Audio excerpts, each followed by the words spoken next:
Good afternoon and welcome to episode 1 of the Solo Coach podcast. So in today's episode, I'm going to talk to you all about what the Solo Coach as a brand stands for and what we want to achieve with this podcast. So firstly, the Solo Coach is about supporting and empowering solopreneurs, solo pathfinders, and solo travelers to see and realize their true potential.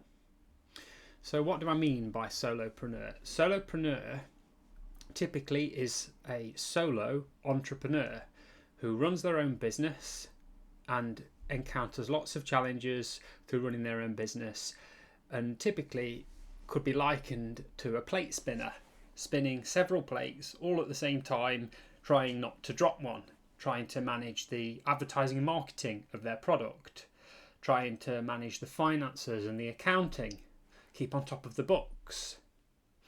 Also trying to ensure that they're working on their business as well as in their business. So on their business includes things like marketing and advertising, financing, everything around the business in terms of trying to grow it and promote it.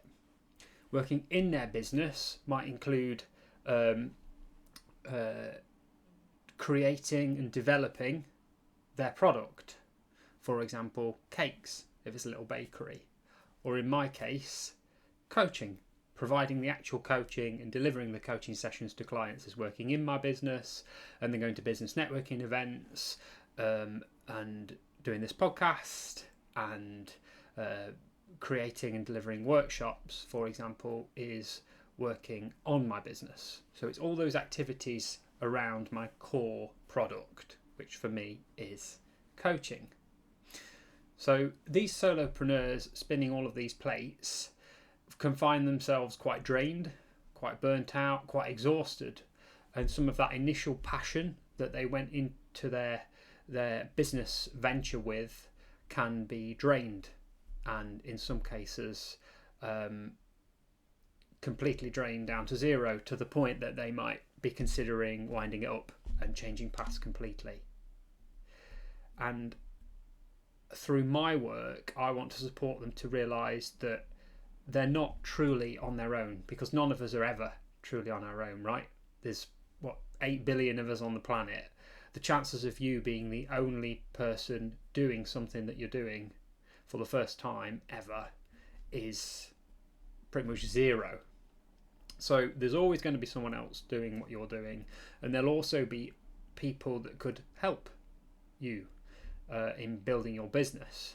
So you might find these people at business networking events, or you might find coaches, mentors, people that'll help you with your accounts and the financing.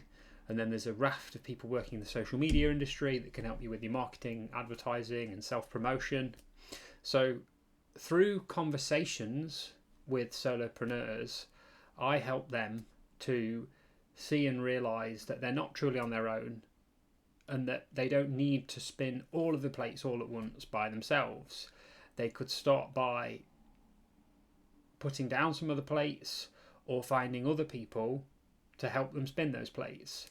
So it's taking them from being a one-man band, in effect, to being an entrepreneur that has a team around them, and then they're the leader of their business and the leader of their team, so they can delegate and share tasks. And perhaps something that drains their life out of them might energize someone else, so then it's a win-win.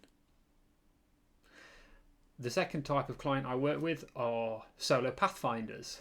So that's people who are perhaps working a career and deciding that they want to change paths. So they might fancy a different job or even change career, and they're encountering resistance to that change.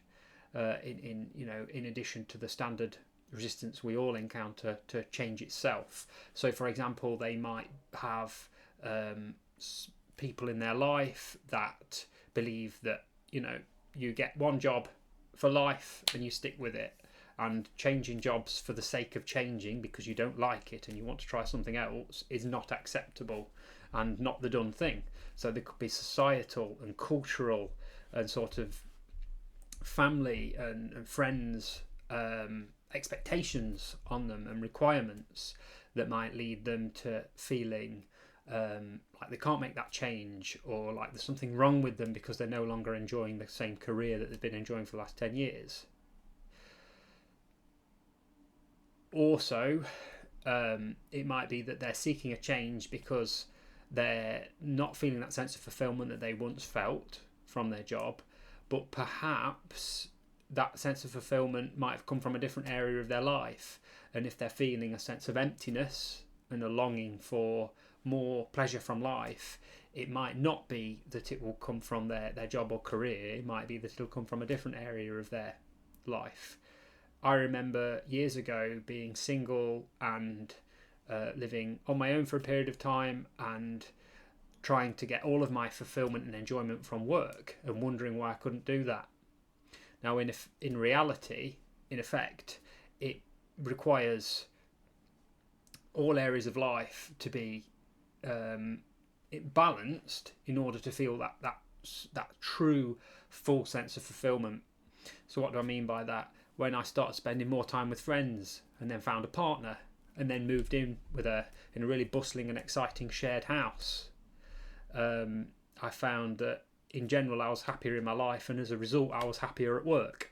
So my work was never the problem, and I never needed to change my job or my career at that time in order to plug that empty hole I was feeling inside, that empty gap.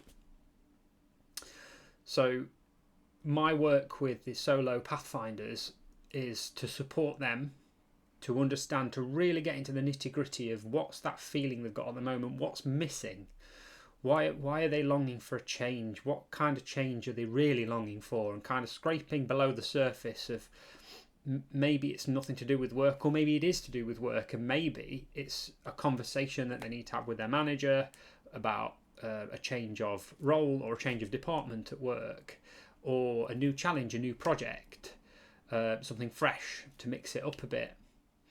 And then even, one step below that, diving into where their initial pleasure came from in their job. It could have been that they were connecting with customers on a regular basis, enjoying that face-to-face people time. For me, it was a case of working in IT, and initially as an apprentice technician, all day long I was helping people to fix their problems, and they'd come in and see me, I'd fix their problems, they'd tell me I was a superhero, and off they'd go. So I'd go home at the end of the day and feel like I'd been a superhero to so many people.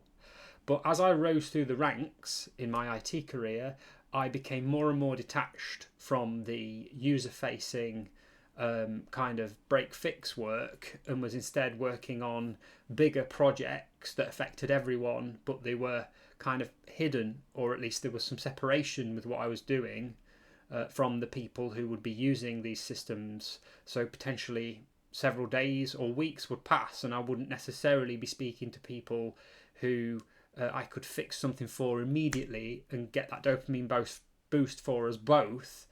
And perhaps instead I'd be working with those same people on a long-term project, which would involve, it would be satisfying and fulfilling in its own way, but it didn't have that instant dopamine hit, that instant pleasure from being able to fix something that they had that was broken. So I found myself at a state of lack, and as though something was missing and I couldn't quite put my finger on it. And so working with a coach helped me to identify what that was. And for me personally, I went travelling for 4 months on a sabbatical, and then for a full year, and decided after coming home to have a career change and to move into the coaching and personal development space.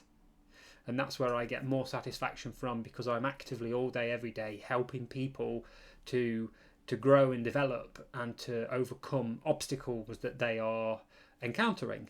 So it's a similar kind of satisfaction to my initial job in IT all those years ago, which is helping people to get unstuck and out of a state of like panic and fear into a state of focused, positive, future focused action and helping them to build a sense of momentum and feel that sense of growth and satisfaction from life. And the third type of people that I work with, the third type of client, are solo travelers. So that's people who have that sense that they want to take some time out to find themselves, discover themselves, and I appreciate that's a cliche, to really work out what it is they want in life. Now, I think the first question to ask there is, what are you really seeking from solo travel? Are we looking to escape feelings at the moment that are unpleasant? And is the idea of solo travel so appealing because it's something different? Or are we looking to really cultivate a state of like an outer calmness, peacefulness? Are we trying to figure out what it is that we want long term, career wise, job wise, and partner relationship wise? Do we want a family? Do we not want a family? Kind of taking that time out to ask ourselves all of those deep and dark searching questions and figure out perhaps what country we want to live in, or and what career we want.